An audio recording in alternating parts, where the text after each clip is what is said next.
Ridley takes his watch off. All right. You weren't supposed to tour again. Yeah, right. I wasn't supposed to. I didn't want to. Why is that? You just got sick of it? Yeah. What was wrong? I got very sick of it. I got tired and depressed, and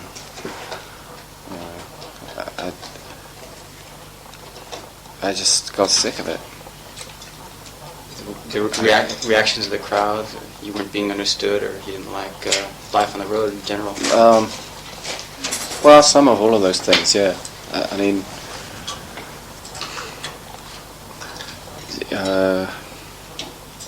it just always sounds. I don't like to say, oh, I'm misunderstood and all that, because people say, oh, you poor bastard, they don't care, I mean, but sometimes I do feel like I'm a square peg and people are trying to cram me into a round hole, and I was beginning to feel that way, especially on the road. And I think in retrospect, for the Night and Day tour was about a year, and then we went and did Body and Soul and did a 6-month tour on that too soon, I think. So by the end of the Body and Soul tour, I just had enough, I couldn't stand it anymore. I mean, I think I still tried to do the best show I could, and I think being reasonably professional, it wasn't bad, but I wasn't happy. I didn't feel like my heart wasn't in it. I was looking out at the audience and thinking, what's the matter with these people? What are they doing here? Why are they staring at me? My confidence was just going. It was really weird. It's one thing I always wondered about you. You used to complain a couple of years ago. You were complaining that the American crowds were too loud. They weren't really listening to music. And then I remember when you came here, and the audience reaction was very subdued. And then you announced a Motown medley. Nothing you say. Have you guys ever heard of Motown?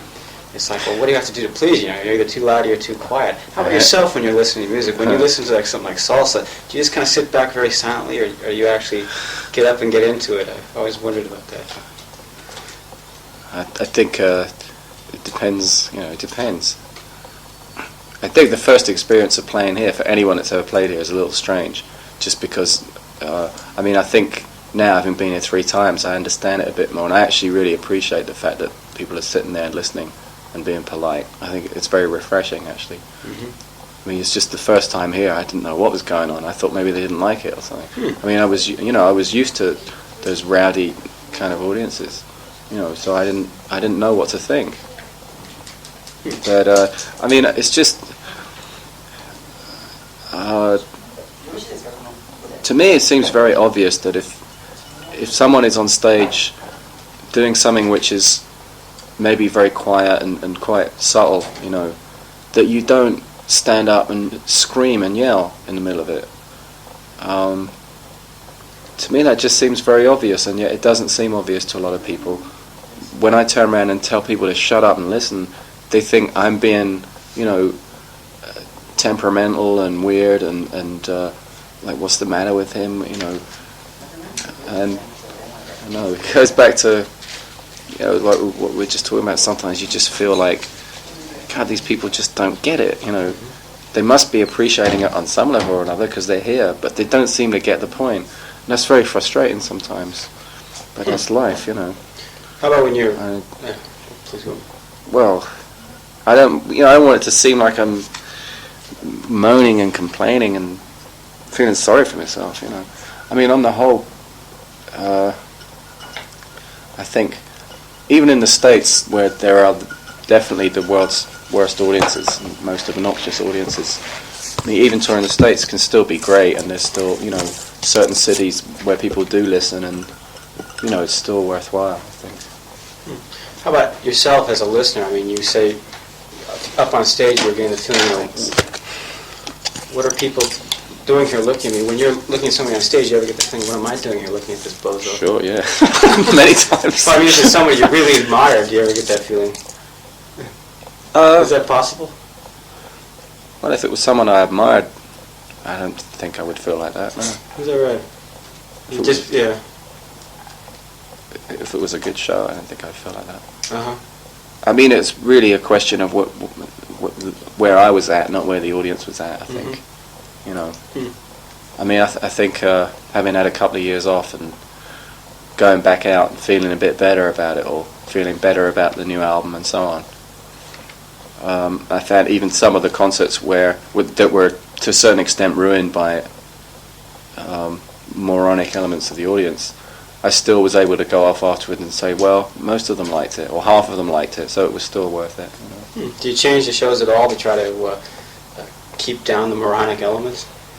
But how could I do that? You know, except, I mean, there's certain times where you feel, again, especially in the States, you feel like all they want to hear is the old stuff and like rock and roll, and you know. But I'm not going to do that. That wouldn't be me if I did that. So you just have to kind of grit your teeth and just do it, no matter what. I can remember that. I think the Body and Soul tour. It was a very subdued crowd until you lit into Look Sharp. And everybody got up, and it was party time.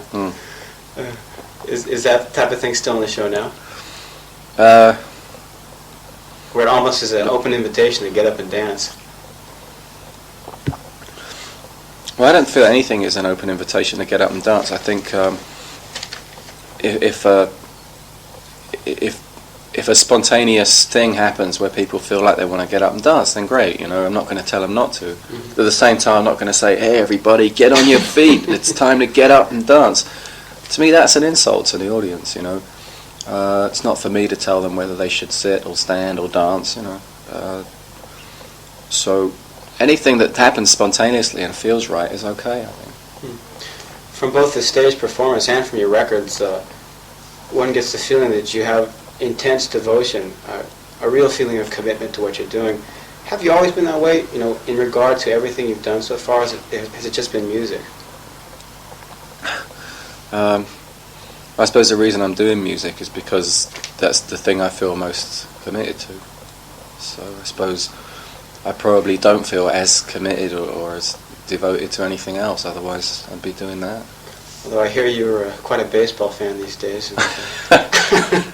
There's speculation that your career as a fan could destroy your career as a touring musician. I don't think so. We just have to plan the tours around the Yankees schedule. So. What's so good about the Yankees? Why not the Mets? Well, let's not get into that. Well, we don't have that. You know, I'm sure we can find better things to talk about in 30 minutes. Okay. You once said you're not very prolific. I mean, everything you write is put on record. I think you said about 2 or 3 years ago in an interview. Is that still the case now? As far as as far as finished songs or finished pieces of music, yes. But I have a whole head full of bits and pieces and ideas and things that I haven't finished yet. I always do. I suddenly became more prolific when I wrote this album. I wrote 15 songs in a couple of months, which is the most prolific I've ever been. So I don't know what that means.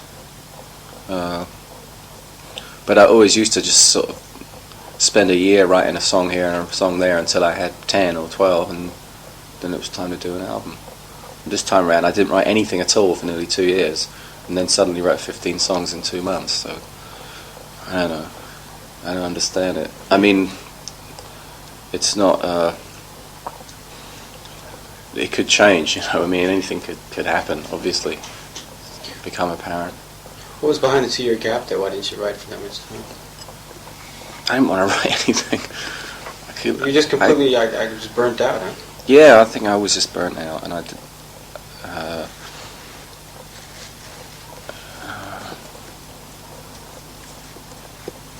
it's difficult, you know, it's difficult to explain briefly. I mean,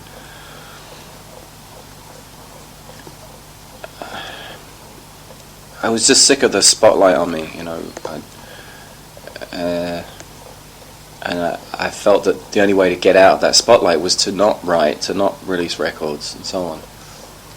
And then after a while, it became apparent that I was getting depressed because I wasn't making music, and I had to do it, you know, it just had to come out. And I had to just find some way of dealing with the spotlight a little better. Do you think you'll be better equipped to handle that kind of depression the next time it comes around? Do you think it won't happen again? Well, I don't know. It'll probably be a different kind of depression next time around, won't it? What kind do you expect? I don't know. If I knew that, then... It wouldn't be a problem. Yeah. The songs, I take it, were written right before you had decided on the recording approach you took, or had you already decided on that approach and then wrote the song? No, I'd always wanted to record an album this way. I wanted to do Body and Soul this way. It didn't work out.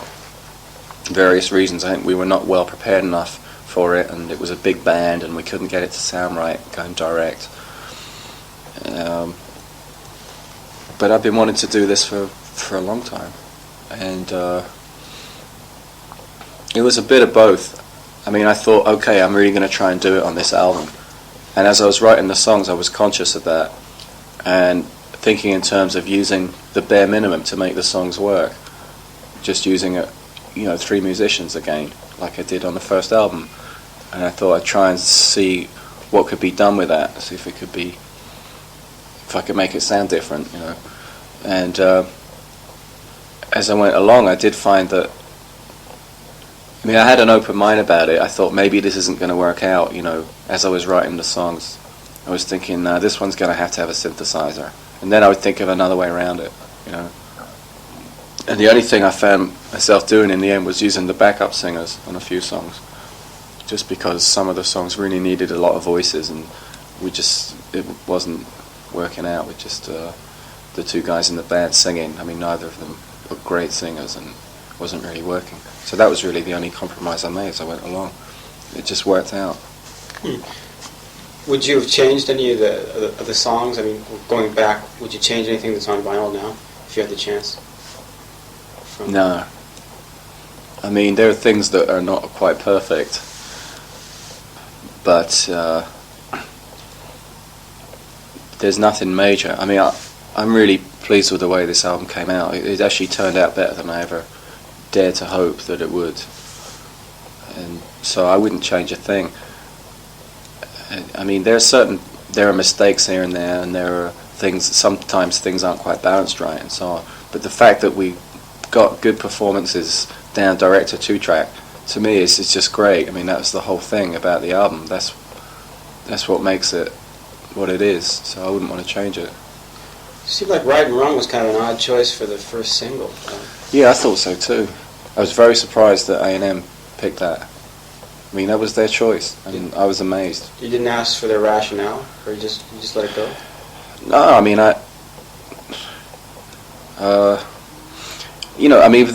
they just talk in these sort of music biz jargon. Like, we felt that at this time this was the cut that we felt that for AM AOR rotation, and they just use all these kind of words. I don't know what the fuck they're talking about.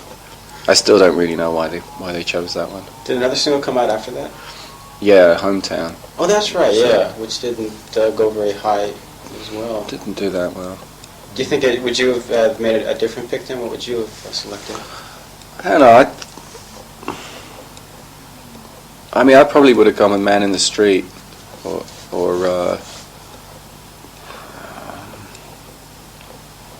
I don't know actually, or it's just something off the wall. Big World. I kind of like the idea of that as a single, but no one else did. I don't think it's really up to me to choose a single, because out of 15 songs, all of which I wrote and all of which I think are, as good as each other, I can't be objective about it. I don't even believe in singles. I think it's bullshit, putting singles out. It's a waste of time.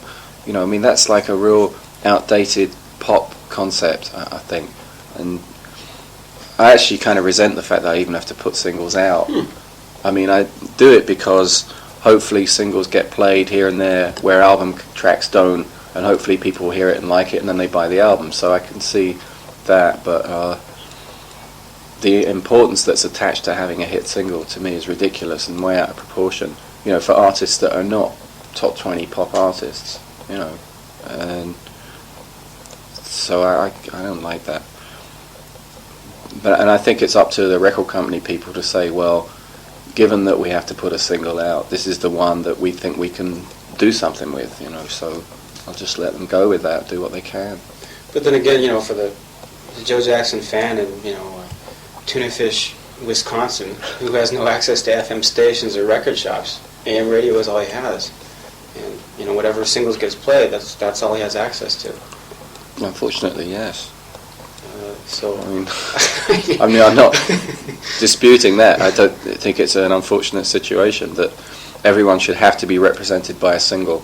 you know, because a single is 3 or 4 minutes, and that's any artist that has any kind of stature or has any kind of depth or to what they're doing at all, you know, you can't get it across to people in that. And when it becomes so goddamn important, you know, to have a hit single, that's just stifling to any kind of creativity. And I'm not denying that situation exists. I just don't like it. In regards to the style of the songs, Precious Time and I guess it's Tonight and Forever, sort of harken back to the first 2 albums. I never expected you to do that sort of style again. No, neither did I. I really didn't. You know, they just came out that way. You said before that you used to like sing the songs to the guitar player. I think it was Gary Burke or something? Gary Burke's my present drummer. No, I mean before in the old band. Gary Sanford. Gary Sanford, yeah. You used to sing it to him and he had the chore of putting chords to it, guitar chords. No. That wasn't the way it worked. No, I always arranged everything. Totally. Was that right? Yeah. I don't know where you got that. I what it might be is that I would demonstrate things to him on the piano, and he would have to translate from piano to guitar, I see. which was sometimes tricky because I've never played the guitar, and I would always be trying to get him to play things which were just very logical to my way of thinking, but were very awkward to actually physically accomplish on the guitar. You know, that problem still persists as well. Is that right? You know. The guitarist now, was Vinny Zumo? Seems like he has quite a bit. He's quite dexterous. So he plays a lot of interesting little things there on the side. Yeah. Anyway, I think it was the 3rd album. You said on the liners there, we tried, to accomplish rock and roll or something, but it just didn't work out. I tried to make sense of it. Try to make sense of it. Are you trying to make sense of it again, or is that? No, I gave up long ago. I don't think it makes sense anymore. No one can make sense of it. You know, people have their own idea about what it is, what it's all about. You know, and it becomes just like, just a pointless fucking argument, really.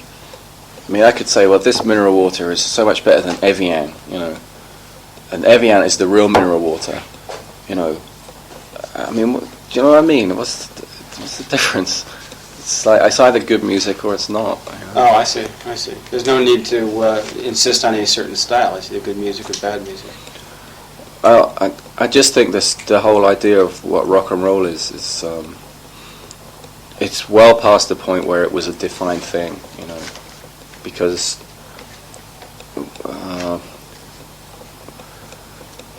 at one point I think rock and roll was a definite thing and everyone knew what it was, and they knew that it was Elvis and Chuck Berry and Eddie Cochran or whatever, and that's a pretty definite style of music, I think, and that's what rock and roll is to me. And I think even the Beatles is not really rock and roll anymore, and then by the time you get to people like Bob Dylan, I mean, that's not rock and roll. I mean, it may have elements that can be traced back in some kind of a tradition, but that applies to some people more than others. I mean, there's probably a reasonably good case for saying that Bruce Springsteen is in some kind of a tradition that goes back to that and is possibly rock and roll. But Talking Heads, is that rock and roll? I mean, I don't know. I've tortured myself enough of trying to work out the answers to that. I mean, the conclusion, I think, is that there are no answers, that there's no such thing as rock and roll as a definitive style anymore, and that people that are trying to prove that there is and are, very passionately arguing that one thing is rock and roll and one isn't. I mean, it's just completely redundant now. They're just chasing their own tails. But it has become very formulaic in certain cases. Like some bands have it down. Not some bands. Most bands have it down to an art on stage. The way the shows are patterned is just about the same, and there's the climactic drum solo at the end, and isn't that kind of definitive rock and roll now? Is it? I don't know. See, I mean, that's another. You're proposing another definition of rock and roll, that it's a certain kind of live show, which has a certain pattern, But so what is rock and roll? Is it a form of music? Is it a form of performance? Is it? I mean, a lot of people say it's about a certain attitude or a certain lifestyle or something, but even that is ridiculous now.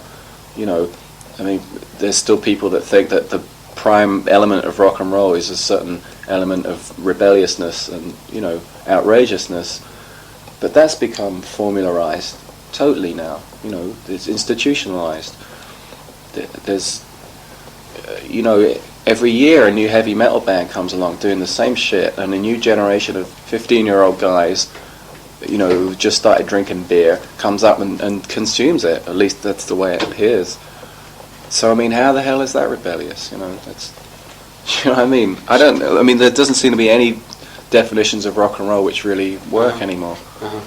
So I think we have to just dump all that, forget about it, forget about, you know, whether you have long hair, whether you have short hair, or whether, you know, it's only rock and roll if your parents don't like it. Or, I mean, it's all bullshit, you know, you've got to just dump all that.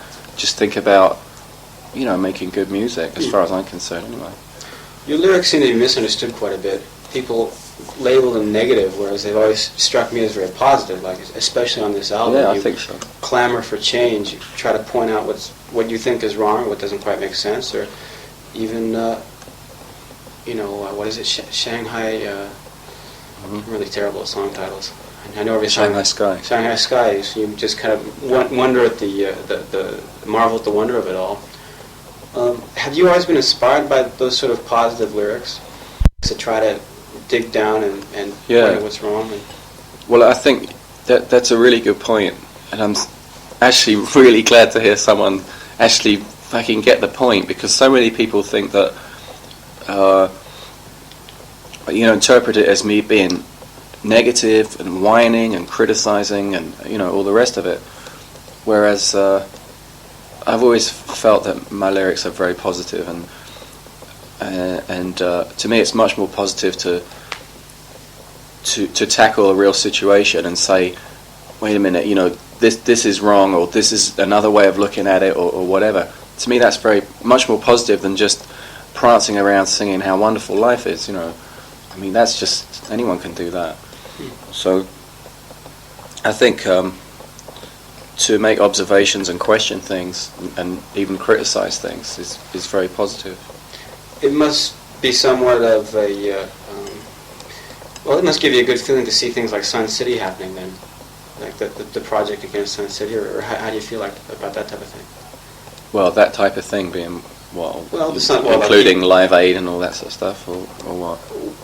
Yeah, I guess you could include that. I think Sun City was a little more pointed. Yeah. And that people weren't, you know, so obviously out, you know, for the advertising benefits, because they did take a lot of risks in a lot of places. In a lot of states, Sun City was even banned.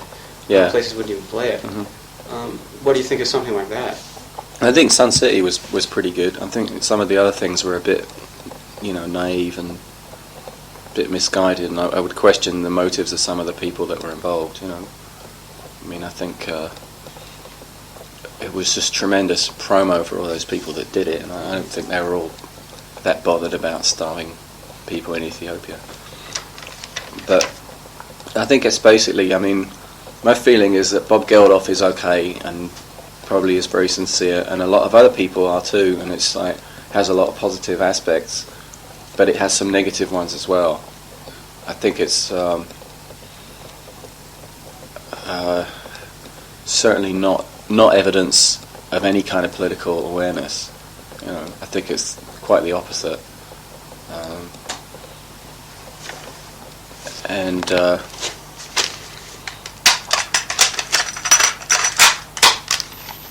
Is this sort of getting off the point, or is this answering the question? I'm not sure. No, you were definitely following your train of thought. Not necessarily a sign of political awareness. Yeah, I mean, when I see you know, Lionel Richie stand up there and sing "Say You, Say Me" or something, and yeah, you know, we got to help those starving black babies, right? And then the next thing you read in, I don't know, Rolling Stone or Time magazine or something, that there's a new social and political awareness in rock music. I think, wait a minute, you know, I mean, if Lionel Richie was standing up there and saying, "Hey, Ronald Reagan, get the fuck out of Nicaragua" or something, that would be political, right? So there's none of that happening. So, you know, I don't really see that happening much. I mean, I think the general climate of the times is very conservative, and people don't want to rock the boat, as far as I can see. How about you? Like when you address problems like, you said right or wrong, I I think was inspired by Reagan's simplistic attitude towards the U.S. approach to problems in Central America. Yeah. The thing is, you didn't say that outright in the song.